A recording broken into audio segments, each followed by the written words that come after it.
오늘도 몰랐던 이야기대로 넘어가기 전에 퀴즈 준비되어 있습니다. 자, 이 퀴즈입니다. 북한에는요, 지하 벙커가 수백 개에서 수천 개가 있다고 합니다. 굉장히 많은데 이 지하 벙커 가운데서 아주 특별한 땡땡땡을 위한 지하 벙커가 또 마련되어 있다고 합니다. 이 지하 벙커 어떤 벙커일까요? 잠시 후 전문가들과 함께 풀어드리겠습니다. 지식충전 지금 시작합니다.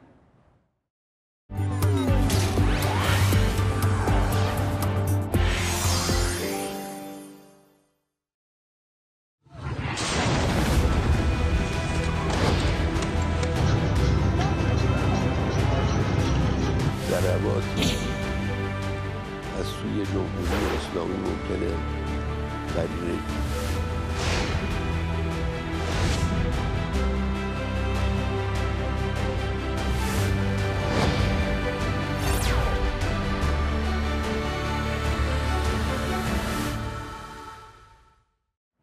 자, 김대엽 평론가. 예. 그 관심인 게 이란의 최고 지도자인 하메네이가 그러니까 이스라엘이랑 충돌 이후에 모습을 드러내지 않고 있어서 어디 있는 거냐, 뭐 벙커에 있는 거 아니냐 이런 얘기들이 있는데 예. 일각에서는 막 사망설까지도 나오고 있고요. 지금 어디 있는 겁니까?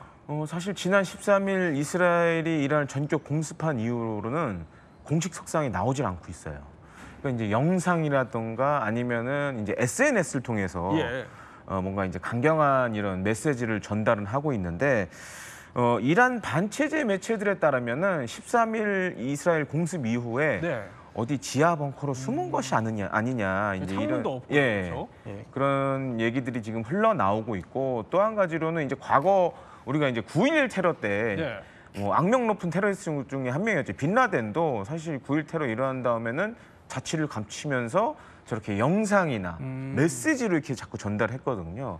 그리고 또 이 하메네이 같은 경우에는 조금 이 최고 종교 지도자지만 약간 우리가 생각하는 지도자하고 틀려요. 그러니까 이란 혁명 수비대도 지휘를 하는 권한을 갖고 있습니다. 네. 근데 이번에 잘 보시면 이제 이스라엘이 이 이슬람 혁명 수비대를 아주 집중적으로 공격을 해서 주요 지휘관들을 암살했습니다. 그럼 하메네이 입장에서도 잘못하면 본인도 암살의 대상이 될 수 있을 것 같다라고 생각했을 것 같고 그러다 보니 가족들하고 좀 어디 모처에 이런 지하 비밀 시설에 지금 숨어 있는 것이 아닌가 이렇게 생각이 듭니다. 그러니까 모처의 지하 비밀 시설로 추정이 된다는 겁니다. 아니 조한범 박사님, 그러면은 이렇게 권력을 쥔 독재자들은 이렇게 위기가 있을 때마다 자꾸 지하로 숨는 것 같아요. 지하 벙커로요.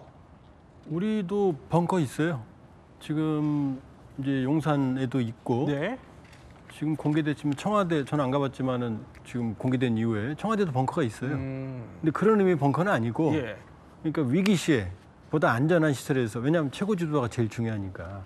그런데 독재 국가일수록 네. 벙커에 집착을 합니다. 그래요? 왜냐하면 뱀이 아나콘다처럼 아무리 커도 네. 목을 자르면 나머지는 아무것도 못 하거든요. 그러니까 모든 권력이 독재자에게 집중이 돼 있기 때문에 네. 독재자일수록 사실은 이 위상이 아주 마지막 최고 명령권자니까요. 그게 하나 있고 또 하나는 독재자일수록 국민이나 이런 것보다는 자기 혼자만 생각해요. 생각보다 비겁하고 겁쟁이에요. 마지막까지 살아남으려고 그래요. 그 대표적인 게 누구냐? 히틀러거든요. 그렇게 유럽을 공포의 도가니로 몰아넣고 수많은 인명을 살상하는 주범 본인은 네. 마지막 소련군이 베를린 벙커까지 왔을 때 어린아이들한테까지 총을 쥐어주고 싸우게 한 다음에 바로 소련군한테 전멸당이 이틀 전에 그 벙커에서 자기 그 애인 에바하고 자살하거든요. 네. 그러니까 마지막까지 살아남으려고 하거든요. 그러니까 독재자들은 벙커에 집착을 하는 거죠. 모든 독재자들의 가장 애장품이 아마 벙커일 겁니다. 그렇군요. 그러니까 권력이 워낙 집중되어 있다 보니까 더 숨을 수밖에 없다 이런 설명을 해주셨는데 아니 근데 사실 얼마 전에 이란 핵시설을 때렸던 벙커버스터 이런 벙커버스터 같은 강력한 폭탄이 있는데 그럼 지하 벙커에 숨었다고 안심하기는 좀 이르지 않나요? 그렇습니다. 예전 같은 경우에는 실제로 그 독재자들이 벙커에 숨으면 굉장히 안락했거든요. 네. 병원하고 여기서 좀 숨어 있다가 몰디브 한잔하면서 상황이 좀 나아지면 다시 나가야지 뭐 이런 꿈을 꾸기도 했단 말이죠. 하지만 이 벙커버스터, 이 폭탄이 그 개발이 거의 매년, 거의 매주 이렇게 업데이트되다 보니까 이제 더 이상 벙커가 안전한 곳이 아니게 돼버렸습니다. 그렇군요. 한 예로 지난 2014년 9월에 이 하산 나스랄라라고 하는 헤즈볼라 지도자가 벙커 안에 있다가 사망하는 일이 있었는데 네. 이 사람이 그 베이루트 남부에 있는 한 지역의 지하 18m 깊이에 있는 이 벙커 안에서 이 뭐 회의 같은 걸 하고 있었다나 봐요. 근데 그때 이스라엘 군이 벙커 버스터를 위에서 던졌고요. 네. 한두 개 던진 것도 아니고 한 100발 정도로 던졌다고 합니다. 그렇게요? 네, 그러다 보니까 아무리 이게 뭐 잘 만들어진 벙커라 그래도 이걸 견딜 수 있는 방법이 없는 거예요. 네. 그래서 결국에는 저렇게 폭탄을 계속 투하해서 통로를 만들어서 거기 사이로 이렇게 폭탄을 투하하는 방식으로 결국에 하산 나스랄라가 이 사망을 하게 되는 일이 있었습니다. 자, 그리고 또 사담 후세인 얘기 안 할 수 없죠. 사담 후세인도 원래 이렇게 벙커를 굉장히 좋아했습니다. 네. 근데 이라크 대통령직에서 물러나고 이제 도피를 하던 시절에 이 바그다드 대통령궁 지하에 벙커가 있었는데 거기를 미군이 전쟁이 시작되자마자 가장 빠르게 쳤거든요. 왜냐면 여기 숨으면은 이거 우리가 답이 없다라는 생각으로. 저렇게요? 네, 그래서 사담 후세인이 결국에는 지금 저게 최후의 은신처라고 나오는데 네. 뭘 했냐면은 여기저기 뭐 농가에도 숨고 지하실도 숨고 뭐 여기저기 숨었는데 결국에는 숨을 곳이 없어서 저렇게 자기 혼자 땅을 이렇게 파가지고 그 안에 자기만 딱 숨을 수 있는 저런 은신처를 만들어서 저기에 숨어 있었던 거예요. 그래요? 아무도 찾지 못하게. 근데 사실 진짜 저기에 숨으면 찾을 길이 거의 없어 보이죠. 네. 근데 또 결국 미국은 그걸 찾아내서 끌어냈고 결국에는 처단을 시켰습니다. 아, 저렇게 찾아냈군요. 자, 저런 상황을 보면요. 사실 북한 전역에 뭐 굉장히 많은 지하 벙커를 구축하고 있는 김정은 역시도 안심하기는 좀 어려워 보이는 것 같습니다. 이 순간에도 뭐 김정은을 비롯한 여러 독재자들이 벙커를 갖고 있을 걸로 보이는데 저희가 사례를 하나씩 준비해봤습니다. 일단 대표적인 첫 번째 지하 벙커입니다. 그러니까 김정은의 금수산 지하 궁전이에요. 이게 금수산 태양궁전 아래 있어서 일명 뭐 금수산 지하 궁전이다 이렇게 붙여져 있는데 이름부터 좀 남다른 것 같기도 하고요. 왜냐하면 김일성이 70년대까지 살던 데가 지금 경루동이라고 하는 호화주택에 들어선 네. 저기 5호댁이라고 하는 관저가 있었거든요. 비교적 소박했어요. 그런데 그 이후에 지금 금수산 태양궁전이라고 하는 거대한 시설을 졌고 네. 이제 거기서 사망을 하니까 거기 무덤으로 바꿨거든요. 근데 저게 얼마나 그 매력적으로 보였냐면 그 루마니아 차우세스크가 저분도 몰랐겠죠. 저거 보고 나서 너무나 탐이 나가지고 그 루마니아 인민궁전을 똑같이 더 크게 졌어요. 근데 그게 몰락의 원인 중에 하나거든요. 네. 그러니까 저게 김일성의 그 집무실이었으니까 당연히 그때는 냉전이 한창이었으니까 네. 지하에 거대한 벙커를 만들어놨다는 거고 그걸 김정은이 지금 쓰고 있을 거라는 추정인데 예. 그러나 김정은이 그렇게 바보는 아닐 거다. 아마 집권한 이후에 새로 네. 자기만의 벙커를 자기만의 안전시설을 또다시 만들었을 거라는 게 이제 합리적인 추론이라고 볼 수 있죠. 소위 말해서 저기 벙커는 뭐 알려질 대로 다 알려진 다 벙커다. 알려져 있죠. 그런데 이 구조가 이용재 평론가 좀 상상을 초월할 정도라면서요. 네, 맞습니다. 이 평양의 노동당 집무실을 중심으로 그 근처에 굉장히 많은 벙커들이 있을 것 같다라는 추측은 굉장히 합리적이고 네. 실제로 그것에 증언을 하신 분들도 굉장히 많습니다. 그런데 이 김정은이 묵는 곳으로 알려진 주석궁 지하에요. 이 김씨 일가만 탈 수 있는 이 엘리베이터가 있다 그래요. 엘리베이터. 근데 그 엘리베이터를 타면은요. 네. 무려 지하 300m 깊이까지 내려간다고 합니다. 그래서 평양에 이 광명역이라는 곳이 있는데 네. 거기가 이제 지하 150m라고 해서 이게 전시에는 분명히 이게 벙커로 쓰일 수 있는 깊이고 또 그렇게 그렇게 설계를 했다고 해요. 그런데 지금 이 김씨 일가만 탈 수 있는 엘리베이터를 타고 내려갈 수 있는 이 지하 벙커는 네. 무려 깊이가 300m나 되니까 이거는 상상조차 그동안 우리가 지하 벙커라고 하면 뭐 기껏해야 뭐 30m 정도잖아요. 네. 이건 300m이기 때문에 그 안에 뭐 회의실도 있고 뭐 터널망도 있고 심지어 우리가 벙커라고 하면은 그 뭐 사람들 걸어다니는 데인데 저기는 차를 타고 지하에서 돌아다닐 수 있는 그 정도 사이즈의 엄청난 벙커가 있다라고 합니다. 아니 그런데 저게 지금 보면은 뭐 차를 타고 지나다니는 것도 있지만 지하철 광명역이랑도 노선이 연결이 되어 있다는 거예요. 왜 연결이 되어 있는 거죠? 왜냐하면 이제 만일에 유사시에 네. 보면은 이제 지하에 차가 있다고 하더라도 차량으로 이동을 해서 철도를 이용하면 서포역이라는 역으로 갈 수가 있거든요. 그 서포역이 뭐냐면 평양에 그 국제 철도 노선 그 대합시라고 보면 돼요. 네. 그럼 여기서 순환 공항에 가깝거든요. 그러니까 차량도 이용할 수 있고 철도도 이용할 수 있고 또 하나 아직 알려지지는 않았는데 이 금수산 태양궁전이나 평양 이 옆에 이 보통강도 있고 대동강이 있거든요. 네. 그럼 수상 탈출 시설도 있겠죠. 아. 그러니까 그 지하 벙커를 중심으로 공중, 육상 또 서포역에서 이동하면은 네. 이 철도가 베이징까지 갈 수 있거든요. 넘어갈 수 있거든요. 그러니까 근데 이론적으로는 이 블라디보스토크 가거든요. 전용 열차가. 그러니까 철도, 도로, 항공, 네. 그다음 수상 탈출 시설까지 다 만들어 놨겠죠. 아, 그러니까 유사시에 물론 벙커 역할도 하지만 저기를 통해서 갖가지 탈출 경로를 모색할 수 있다 이런 얘기죠. 모든 그러니까 그 교통의 어떤 중심의 비밀 네. 교통의 중심지가 바로 저 벙커라고 보면 되는 거죠. 그런데 또 눈여겨볼 또 다른 지하 벙커가 있는데 아니 묘향산 지하 벙커라고 해요. 여기가 대표적인 김정은의 무기 저장소예요? 보통 이렇게 지하 시설, 네. 벙커라 그러면 보통 최고 지도자들의 이제 지휘 시설로 많이 씁니다. 근데 이 묘향산 지하 벙커는 좀 독특해요. 그래요. 단순히 이 뭐 지휘를 위한 시설이 아니라 네. 여기 무기를 보관해놨다라는 그런 얘기들이 많이 흘러나오고 있습니다. 그 대표적인 게 2008년부터 한 2009년 이제 그때 이제 북한하고 미얀마 사이가 좋았고 실제로 이제 북한이 동남아에 이 북한산 무기들을 많이 팔기도 했습니다. 네. 그럼 이제 김정남 같은 경우 암살로 살해된 김정남 같은 경우 말레이시아의 그런 회사도 하나 만들었었고 지금도 사실 그 웹페이지가 있어요. 저 글로컴이라는 이런 사이트가 있는데 2008년, 2009년에 미얀마 군 관계자들이 이 묘향산 벙커에 가서 북한이 만든 무기들을 지하 시설에서 봤다는 거예요. 그렇군요. 그럼 이건 단순히 이게 이 뭔가 최고 지도자의 지휘 시설이 아니라 네. 유사시에는 여기에 있는 무기를 꺼내서 싸울 수도 있다. 어쩌면 북한이 가진 최첨단 무기들이 우선적으로 가는 곳이 묘향산 벙커일 수도 있다라고 좀 생각할 수 있겠죠. 근데 이현주 평론가 얼마 전까지만 해도 김정은이 뭐 지하에 우리 이런 무기들 엄청 많다라고 하면서 시설을 자랑한 적이 있었거든요. 그럼 여기도 다 지하 벙커로 보이는 터널 같았고요. 네, 맞습니다. 지난해 10월에요. 이 미국 대통령 선거를 한 2주 정도 앞두고 이제 그 김정은이 대륙간 탄도미사일 그 기지를 좀 이제 공개를 했던 적이 있어요. 네. 근데 그 사진을 보면은 지금 여러 가지 사진 중에서 좀 저렇게 막 숲을 이렇게 헤쳐나가는 사진이 보이고 네. 또 다른 사진은 저렇게 뭐 지하로 보이는 곳에서 저렇게 이렇게 여유 있는 굉장히 큰 공터 같은 데도 좀 보이고 하거든요. 네. 이 두 가지 사진을 이제 공개한 이유는 뭐냐면 일단은 첫 번째로 저렇게 숲을 보여준다는 건 니들이 여기 못 찾을 거야라는 약간 좀 자신감 같은 것 같아요. 여기가 어딘지 알아요. 네, 여기 어딘지 뭐 알 길이 있겠어? 뭐 이런 생각을 하게 만드는 거죠. 뭐 오솔길 같은 거.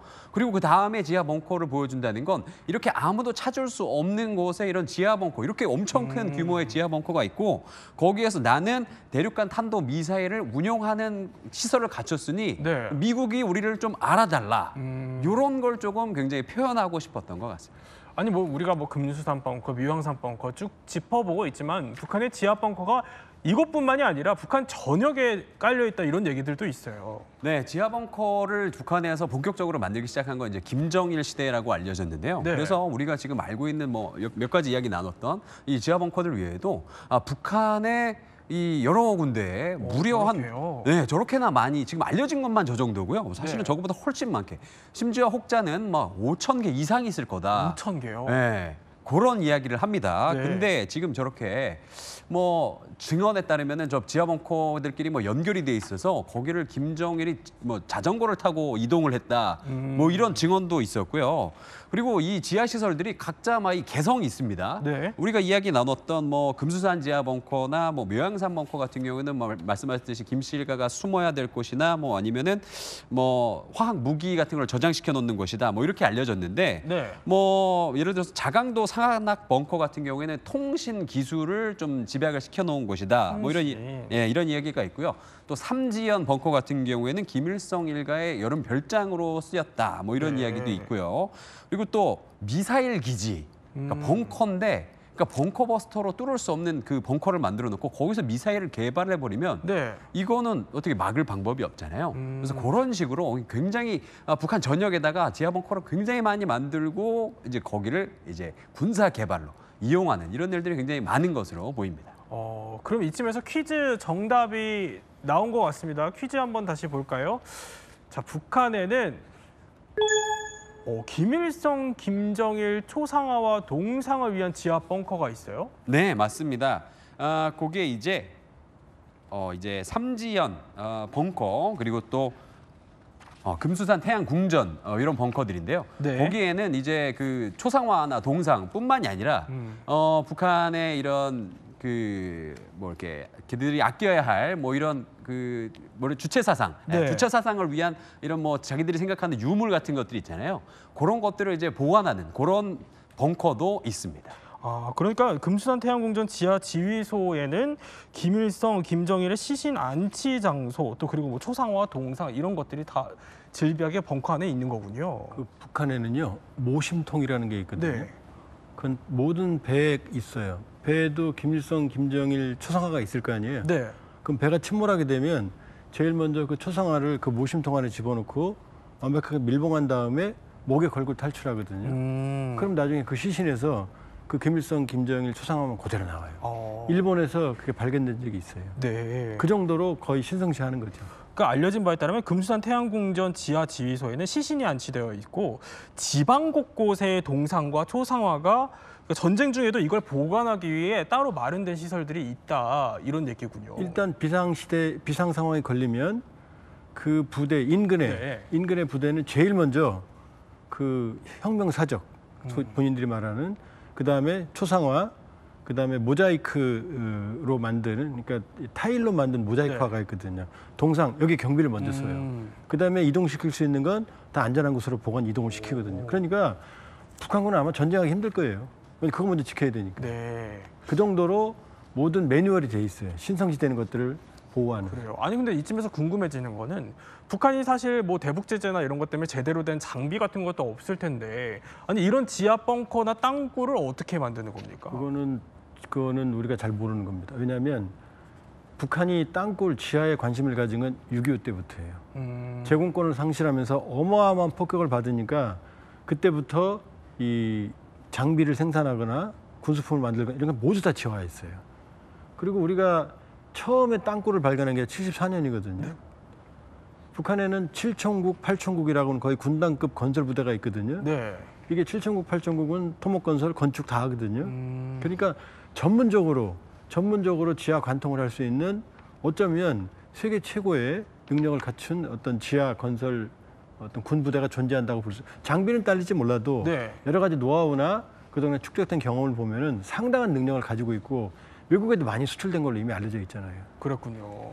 아니 근데 사실 이렇게 땅굴 얘기를 하면 우리나라에서도 발견된 북한의 땅굴 얘기를 안 할 수가 없어요. 지금까지 한 4개 정도 발견이 됐다는데 근데 사실 알고 보면 수십 개가 존재한다 이런 이야기들도 있고요. 네, 맞습니다. 지금까지 우리가 발견한 땅굴은 총 4개인데요. 74년에 연천, 75년에 철원, 78년에 판문점, 90년대에 양구에서 총 제4 땅굴까지 발견이 됐습니다. 그런데 이 전문가들은요, 지금 사실 북한에서 땅굴을 파다가 말거나 아니면 계획은 했지만 실제로 시공을 하지 않은 땅굴까지 전부 다 합치면은 70개 이상 존재할 수 있는 가능성이 있다는 분석이 있습니다. 네. 근데 사실 우리가 지금 할 일이 굉장히 많은데 저 땅굴을 다 찾으러 다닐 수는 없는 거잖아요. 그러니까 사실 어디까지 진행되는지는 우리가 정확히 알기는 굉장히 힘들 것 같고요.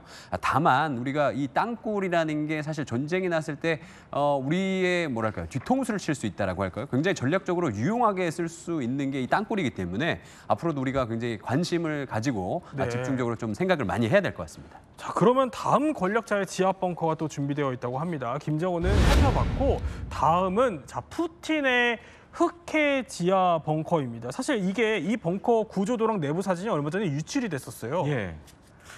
사실 이제 미국하고 러시아 같은 경우에는 저런 이제 국가 최고 지도자, 그러니까 만약에 그런 일이 일어나면 안 되겠지만 네. 전 세계적인 핵 전쟁이 일어났을 때 대피를 해야 되는 지하 벙커 시설들을 다 갖추고 있습니다.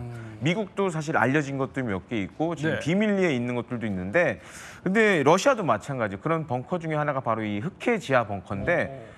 사실은 이런 설계도가 나왔다라는 거는 엄청난 국가 기밀이 유출된 거라고밖에 볼 수 없겠죠. 그리고 이제 이것과 관련돼서 이 약간 러시아 이제 반체제 인사들이 이런 거를 이제 획득을 해서 이제 서방 언론에 공개를 했는데 보면 기본적으로 이제 한 지하 50m 되는 곳에 이런 네. 벙커가 마련이 되어 있고 위에 보시면 굉장히 멋있는 고풍스러운 성 같은 게 보이죠. 그렇네요. 예, 그래서 이제 일종의 저거는 평시에는 저 위에서 별장으로 쓰고 네. 유사시에는 지하로 들어가서 여러 가지 이제 뭐 진짜 핵전쟁이 일어났을 때 러시아군을 지휘한다던가 뭐 정부를 뭐 운용한다던가 이런 식으로 돼 있는데 또 한 가지 또 특징이 뭐냐면 흙에 가까운 데 있잖아요. 네. 그러니까 아마 이제 뭐 예를 들어서 바다 쪽으로도 뭔가 들고 날고 할 수 있고 뭐 이런 시설들이 있을 걸로 이렇게 좀 생각이 되는 상황입니다. 아, 그러니까 해변으로 이어지는 예. 그런 뭐 일종의 무빙워크라고 해야 될까요? 예. 그런 것들도 단면도에 드러났군요. 그렇죠. 그러니까 사실 이게 굉장히 러시아 입장에서는 뼈 아플 겁니다. 네. 이게 왜냐면 유사시에 도망가야 될 곳인데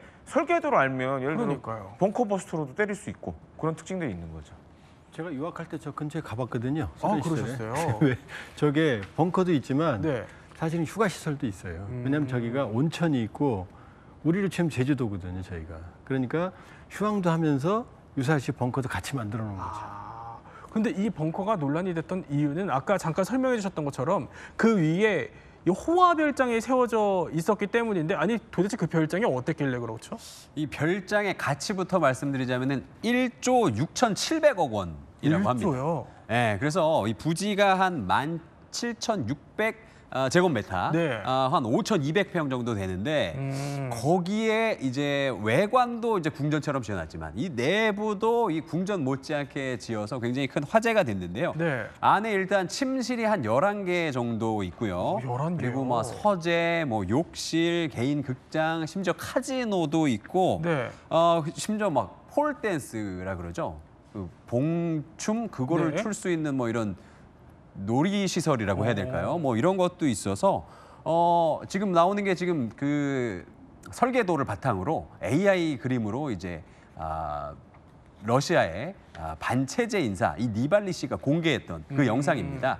지금 보시면은 너무 럭셔리하죠. 네. 그리고 저 안에 들어가 있는 저 소파 뭐 이런 것들도 막 억대의 소파고 침실은 뭐 말할 것도 없고요. 심지어 뭐 아이스하키 경기장이랑 교회까지 있다라는 소문이 도니까 굉장히 훌륭한 팰리스, 네. 궁전이라고 볼 수 있습니다. 심지어 밑에 이제 벙커까지 있으니까 그렇군요. 굉장히 안전하겠죠. 자, 그러면은 또 다른 권력자의 지하 벙커가 준비되어 있다고 합니다. 다음 지하 벙커 살펴볼까요? 그러니까 시진핑의 베이징, 근데 이게 벙커가 아니라 군사 도시라는 이름이 붙어요. 그러니까 도대체 얼마나 크길래 도시라는 설명까지 붙이는 거죠? 지금 세계 최고의 국방 지휘센터는 이제 이 펜타곤 그러거든요. 네. 오각형 건물. 그거의 무려 10배랍니다. 펜타곤의 10배. 그러니까 6제곱킬로미터라니까 네. 가로 2km, 세로 한 3km 되는 거죠. 음, 그러면 소도시죠. 거의 소도시죠. 그렇네요. 그러니까 가만히 보면 중국이 미국이랑 뭐 대치하고 있지만 항상 미국을 따라가요, 기본 모델을. 그러니까 펜타곤과 같은 그런 시스템을 거대하게 만들어 놓으려고 지금 준비를 하고 있고 그러면 저렇게 거대한 그 시설에 네. 저기 이제 유사시 저기 중국 공산당이 인민해방군을 지휘하고 인민해방군을 지휘하는 당 중앙군사위원회 그 주석이 바로 그 위원장이 시진핑이거든요. 그럼 저희 갈 거 아니겠습니까? 네. 그럼 저희가 맞을 수 있거든요. 그럼 안전을 위해서는 당연히 우리가 지금까지 했던 그걸 능가하는 지하 시설들이 시진핑을 위한 그런 지하 궁전이 또 만들어졌다고 평가하는 게 이제 합리적인 추론이죠. 자, 그런데 이 지하 벙커가 김대엽 평론가 단순히 이게 뭔가 방어를 하겠다고 만들 계획이 아니라 대만 침공을 염두에 두고 만들었다 이런 분석이 있어요. 뭐 그럴 수도 있습니다. 왜냐하면은 만약에 이제 뭐 많은 이제 요즘 이제 네. 미군의 최고 지휘관들이 얘기하는 게 2027년에 중국이 대만을 침공할 수 있다. 근데 만약에 중국이 대만을 침공하게 되면 네. 미국도 가만 안 있겠죠. 그러면 자연스럽게 중국의 수도라고 할 수 있는 베이징도 타격 범위 안에 들어옵니다. 그렇게 되면 어디론가 또 새로운 지하 벙커가 필요하겠죠. 근데 기존의 지하 벙커들은 많이 이제 사실 미국의 정보 당국에 의해서 파악된 것도 많고 그러다 보니 이제 새로운 시설을 짓는 것 같아요. 그래서 이제 뭐 지금 인민해방군 창설 100주년 2027년인데 그때 맞춰서 새로운 무기 개발과 함께 이런 지하 신규 지휘 센터를 만드는 걸로 이렇게 보여집니다. 근데 다만 여기에 대해서 의문을 좀 제기하는 사람들도 있어요. 그러니까 부지 면적이 너무 넓다. 네. 근데 이렇게 넓은 게 과연 이게 지휘 시설로 적합을 하냐? 그리고 상대적으로 이렇게 넓다 보면 오히려 대규모 훈련 기지나 뭐 행정 이런 관련된 게 아니냐 이런 얘기도 나오고 있는데 사실 이 냉전 시절에 중국도 미국, 소련 못지않게 네. 어마어마한 지하 시설을 많이 줬습니다. 그래서 뭐 일례로 뭐 스촨성에 가보면 아예 지하에 원자력 발전소를 지은 경우도 있었거든요. 그러니까 그 정도로 사실 지하 시설에 있어서는 중국도 미국, 러시아 못지않다라고 말씀을 드리고 싶습니다. 조원범 박사님, 그런데 사실 뭐 우리가 쭉 땅굴 뭐 지하 벙커 얘기를 해봤지만 이거를 어쨌든 간에 우리로서는 좀 미리 발견을 해야 좀 대응도 할 수 있을 것 같은데 이게 사전에 탐지할 수는 있습니까? 이게 쉽지 않을 것 같은데요. 근데 이제 반반인데요. 지하라는 공간이 네. 인간이 극복하기가 쉽지가 않아요. 그러니까 지하에서 살면 습기가 차고 일단 그다음에 지하를 유지하기 위해서는 어마어마한 냉각시설, 그다음에 습기 배출 장치, 환기 장치 이런 게 필요하거든요. 네. 그러니까 이번에 이 미국과 이스라엘이 이란 공격할 때 정확하게 환기구까지 다 맞추잖아요. 그럼 왜 그러냐면 인공성이나 이 정찰기에서 봤을 때 적외선을 사용을 하면 네. 땅에서 올라오는 열기가 다 보이거든요. 아무리 숲속이라 하더라도. 그다음에 여러 가지 인공적인 시설들이 있거든요. 그러니까 입구, 출구, 그러니까 딱 어디 있는지 정확히 모르더라도 네. 입구, 출구, 환기구만 때려도 잡을 수 있거든요. 그러니까 장기적인 완벽하게는 아니지만 이 벙커가 맞는 건 아니다. 그리고 지하에서 한번 살아보세요. 1년이나 살 수 있나. 상당히 불편한 게 또 벙커예요. 근데 뭐 상당히 불편하다고 하시지만 북한은 김 대표가 뭐 아까 추정되는 걸로 5천여 개가 있다고 그랬거든요. 예. 그러면 만약에 김정은이 남한을 향해서 도발을 한다면은 우리도 그 땅굴을 파괴해야 될 텐데 그게 가능합니까? 사실 이번에 아주 대표적인 사건이 한 번 있었죠. 그러니까 이제 미국이 이란의 아주 핵심 핵시설이라고 할 수 있는 네. 이제 이 포르도 핵시설 이게 어떻게 보면 이제 북한에 굉장히 좀 충격으로 다가왔을 것 같은데 포르도 핵시설이 거의 지하 100m에 있었는데 조한범 박사님 얘기해 준 대로 네. 환기구를 노려서 세계 최대의 벙커버스터를 그냥 그 어떻게 보면 골프를 비유하자면 홀인원을 했단 말이에요. 네. 근데 우리가 가진 미사일 중에 현무5가 약간 그런 기능을 갖고 있습니다. 현무5. 네, 그래서 이제 벙커버스터 기능을 갖고 있다고 얘기를 많이 하는데 네. 지금 짐작하기로는 최대 탄도 무게가 한 9톤 정도로 예상을 해요. 근데 GB57 대비 현무5의 장점이 뭐냐? 낙하 속도가 빠릅니다. 그러니까 탄도 미사일이라 마하 5 이상으로 떨어져요. 그러면 이제 지하 깊숙이 푹 들어가서 뻥 하고 터지면 한 지하 100m까지 파괴가 가능하고 연속적으로 쏘면 200m까지도 가능하다라고 이게 추정이 되는데 네. 중요한 거는 그런 이런 환기구도 때릴 수 있지만 입구만 때리면 사실 오도 가도 못하는 상황이죠. 네, 또 이렇게 세 분과 함께 지하 벙커를 둘러싼 권력자들 이야기 살펴봤습니다.